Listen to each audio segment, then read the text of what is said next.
Yes guys, what is up? Welcome to Supercars of London. Hope you're having a great day. And firstly, I would like to apologise for my slight silence on social media and YouTube uploads. I've been recovering from man flu, a serious case of man flu, and I'm around 90% there. But it is very early in the morning because today's an important day and everything has changed in the last 7 days. So there are a lot of updates in the first half of this video. Yesterday, I went out for a drive to share some of those updates with you. The audio is 98% good. 2% of it is a little bit shaky, so apologies for that. That's why I'm jumping on the camera now, because by the end of today, I will either be able to tear up my old plates on motorbikes for good and be able to ride off into the sunset and share with you, or begin to share with you, my motorbike journey, or I'll have to rebook Mod 2, because today that's exactly what's going to happen. So I need to head downstairs, pack all of my stuff up and get my ass to Honda UK. What else has happened in the last 7 days? Just before I got struck down with man flu, which is perfect timing, I did my Mod 1 retake motorbike test. Rather than concentrate on making a production, I was going to just concentrate and put my priority at passing the test, because that is fundamentally what I want to do. So I actually left the cameras at home and then went and rode my Mod 1 perfectly with one riding fault. The only riding fault was I went too slow through the speed reader for the emergency stop by 1 km/h. So I got a riding fault for that. But apart from that, I passed. Now, you might be thinking, what the bloody hell car are you driving? Well, ladies and gentlemen, this is the Hyundai i30N, and it has taken me this long to drive a right-hand drive variant of this lovely little hot hatch. And yes, the sad news is the Cupra Ateca is no more. The Cupra Ateca has gone back to Cupra UK. 6 months, 8,250 miles later, and I tell you what, it might have been that I was ill, but I was actually quite a little bit emotional. I did not want to say goodbye to that car. It has served me so well. It was so practical, it was so good, and I was so annoyed that I wasn't able to send it off in the right way in terms of making a proper video on it. Head over to parkers.co.uk, because my last and latest review of the Cupra Ateca and summarising everything to do with that car is now live on parkers.co.uk. So head over to there. I'll leave a link in the description so that you can go and check that out, because that is the most detailed summary that I could give around owning the Cupra Ateca for the last 6 months. And I don't think that's existed on the internet before. I don't think anyone has had that car and driven it as much as I have to be able to give that much detail. But Parkers are sorting me out with the next car to come, where I can continue on this collaboration and partnership with Parkers.co.uk. This car has come from Hyundai UK. You know that I went to Germany with those guys for the N24. Well, they have said, do you want to borrow this car for 10 days, make some cool content on it? And I said, yes please.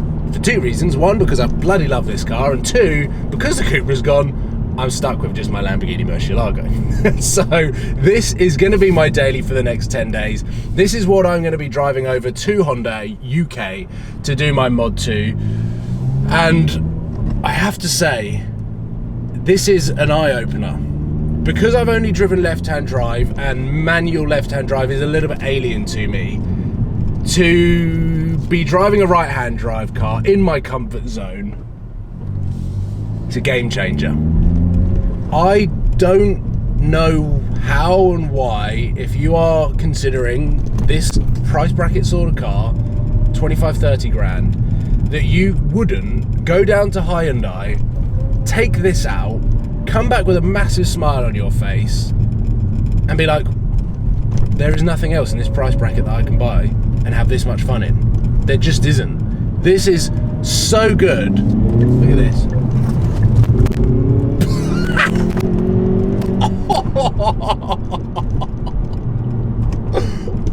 I mean, oh my god, I wasn't even expecting that.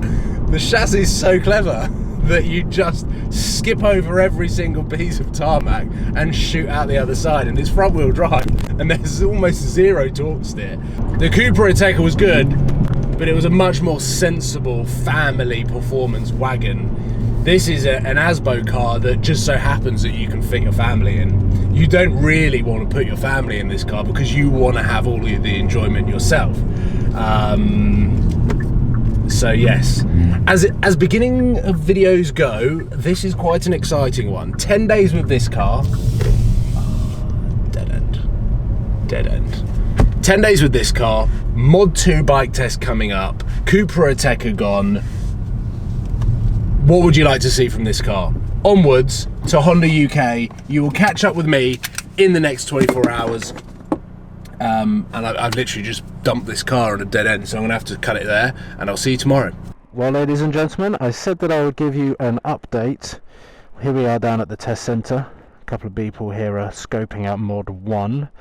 And here is the bike that I have just completed my Mod 2 test on, CB650R. And you see that L plate here? Yep, I don't need that anymore because, ladies and gentlemen, you are looking at a fully fledged motorbike rider. How cool is that? Yep. Oh, I need my legs here. I passed my Mod 2 1 week after passing my Mod 1. I picked up a cancellation, passed Mod 1 over there, and that BMW bike there followed me around for 40 minutes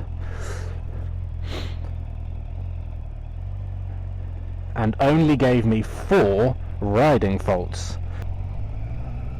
I cannot describe the weight off my shoulders, but also the excitement. Like, to begin with, when I was doing my CBT, I was like, I'm not sure I'm going to enjoy this, because most of the people that go through the whole bike process, they're doing it out of their own choice because they want to get on 2 wheels. But for me, it was more of, oh, this is fun, this is a good opportunity, let's just go and do it. I wasn't actually I wasn't the driving force in going out on 2 wheels. So the CBT and the first bunch of lessons that I did, like, I definitely got the buzz about having the engine between your knees and going out and feeling free. But I cannot describe the transformation in my mindset, in how excited I was to be going and doing my bike license, but also how much I really wanted to pass. I do believe that on the road, I am now a better driver in the car because of my awareness for motorcyclists. I check my blind spots, I do lifesavers, and you do get into pretty bad habits driving. And I've been driving now for over 10 years, and you do pick up bad habits. But I feel like going back to school, doing my CBT and doing this motorbike license has made me safer on the road, made me more aware, and also made me more sympathetic, I think, or compassionate about motorcyclists on the road. You have to think about motorcyclists because they are on the road. They've got as much right to be there as you have in a car. The victory drive home can commence. Ladies and gentlemen, I'm a fully fledged motorbike cyclist rider type person, and it's kind of hit home that now I don't have to go out with an instructor, with an earpiece. I can literally just go to a dealership, ask to test drive a bike, show them my license, and I'll be able to go out for a ride.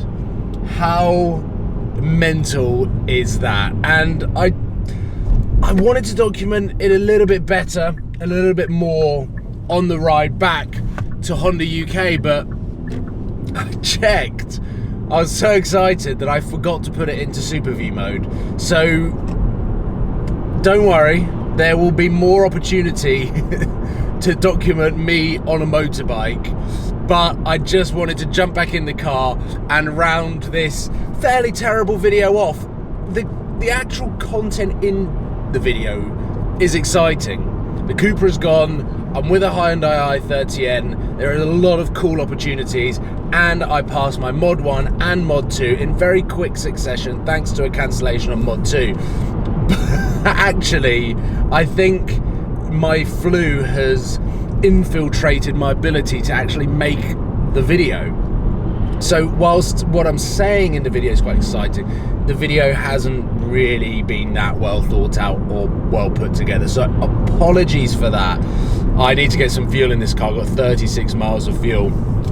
So I hope you have enjoyed this video in some form or another, and I would like to say thank you to everyone that watches the videos, but also the motorcyclists and the community of motorcyclists, because they are so warm and welcoming, and I feel like there's just this understanding and connection between people that are out there on two wheels, and I can't wait to share this journey with you. There will be like a full update video, but now the most important thing is I get to choose my bike. So that is definitely going to be the next step. Ladies and gentlemen, thank you very much for watching. Hopefully you have enjoyed this video in one way or another, and I will see you very soon, hopefully when I am sort of 100% back to normal. I'm going to go into London and try and find Archie and tell him that this car's better than his Mercedes. See you later, guys. Peace out. Goodbye.